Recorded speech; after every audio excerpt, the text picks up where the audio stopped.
Okay, so a couple of new developments today. The first big one is that Josh Hawley has become the first senator to come out and publicly say, "Hey, I'm going to object to the results of the Electoral College on January 6th." It's not shocking that at least one senator is taking that stance. Um, I think that had Josh Hawley in particular not, objected, would have been very strange, very difficult for him to move forward, because he is trying to run for president in the future in the populist lane. People have called him sort of the I guess the figurehead of Populism Inc., i.e. the part of the political class that is now trying to capitalize on the energy created by Donald Trump in a very calculated way, not necessarily in just um, in an honest way. He's kind of been compared to what Ted Cruz was to Reagan, Josh Hawley is to Trump. And so Hawley, of all people, has a direct interest in objecting to these electoral college results. He wants to have his name down as as a big fighter for this cause. He wants to be seen as a leader in this cause, I think. And I think, needless to say, other senators such as Rand Paul, Ted Cruz, Mike Lee, well, perhaps less so Mike Lee, since Trump isn't quite as popular in Utah, but I think that Trump is more popular in Utah than in other states. They have, as the few is as the few handful of senators who are regarded by the Republican base as somewhat in touch with ordinary Americans. I think that they have a real incentive to also object to these results. And so behind Hawley, probably Cruz would have the greatest incentive, since it seems like Cruz still wants to run for president again in the future. I'm doubtful that Rand Paul will run in the future. Mike Lee definitely would never run for president. That's not his personality at all. Which, by the way, is the reason why I'm not one of these people who thinks, oh, gee, if we could just get the right man elected president, America would be saved. But, I mean, considering that Mike Lee is the kind of guy who would never want to be president, if you could snap your fingers and make him president, he'd probably be the best president that we've had in many, many decades, probably since World War II. But that's a sidebar. That will never happen. So what does this mean?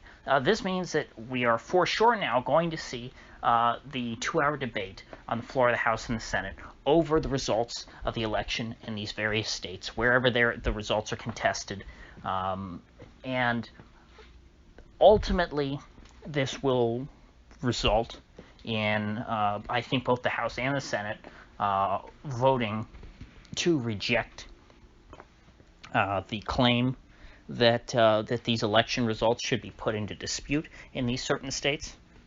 I think that you will have probably bipartisan supermajorities voting to certify these election results in these particular states, because at this point, the vast majority of Republicans in Congress, given the opportunity, will sell Trump down the river. They don't want to keep him around. So it's questionable to what extent they would even put up a fight if it was one of their own guys. But for Trump, they definitely are not going to stand and fight. But for those in Congress who do want to fight on this issue, who do not hate Trump and don't, and want to sort of embrace his voters, who want to ingratiate themselves amongst the Trump base, they need to make sure that they fight tooth and nail and take this fight as far as they can, which is January 6th, to make sure that the record is clear that these results were definitely disputed, that people did not accept these for the various reasons that I've been talking about since, even before Election Day. So there's a positive move by Hawley. I'm not a fan of Josh Hawley. I would never vote for him. I really wouldn't vote for much of anybody, to be honest. Although I guess it depends on how bad the alternative is. That's always the way they get you to vote, is by giving you a really bad alternative. And of course, since I live in what is still I would consider to be a swing state, Florida, although trending pretty heavily Republican in that direction over the last few years. I still do, when it comes election time, I do get that sort of that biting sensation, in the back of my mind, thinking, oh gee, it's always our elections are always close. They really are close in Florida, so maybe I should vote if I, because maybe I'll regret it if the wrong guy gets in or whatever. Of course, your one vote never makes a difference. And as Emma Goldman said, if voting really made a difference, they'd make it illegal. No truer words about democracy have ever been spoken. But no, what really matters in these cases is how much people are willing to tolerate. That's how much the government will do to you. The government will kick you down and hold you down for as long as you will let it. And the problem is that, if just one guy stands up, of course, he'll be snuffed out. And so you have very little incentive as an individual to resist the state, whatever the state's up to. However, the more that you can convince people that what the state is doing is illegitimate, the more likely you're going to have a quorum, let's say, of concerned citizens who will just say no to whatever the state is doing. And a great way to prime people for that sort of action is to delegitimize the election of the guy at the top of the government. And so that, to me, is what I'm really looking for out of all this. That, to me, is an end in and of itself. Or I shouldn't say that. It is a means to a greater end. But that end is not necessarily, getting Trump elected. Because whenever one side gets their guy in office, they go to sleep. Your lefties, after Barack Obama got elected, all of a sudden they stopped caring about foreign wars. Because, Obama, ran saying the Iraq war was bad and that he was going to close Gitmo, so everything's fine now, right? And, even though Obama started more wars than Bush did and never closed Gitmo, never even thought about closing Gitmo, even though he said he would every day for 8 years. So,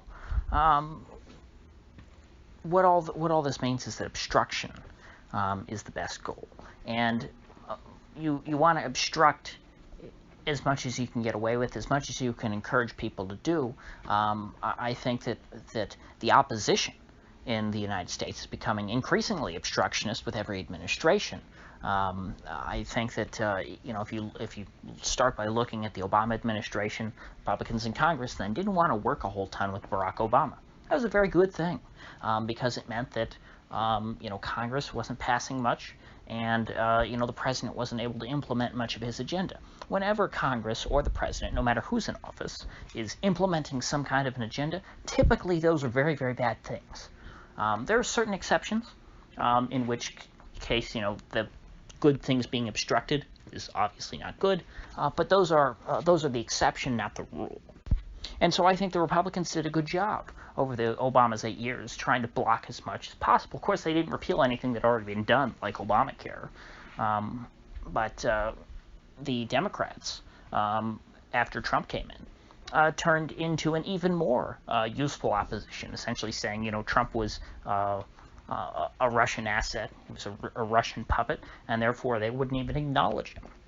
And even though they obstructed Trump from doing some things that I thought were very good, like ending wars and the like, in principle, I still liked that they were obstructing the executive branch, because that sets the precedent for the Republicans to come back now, with Biden coming into office, and ratchet things up even more, and hopefully create a deadlock in Washington so strong that Washington is completely paralyzed and nullified.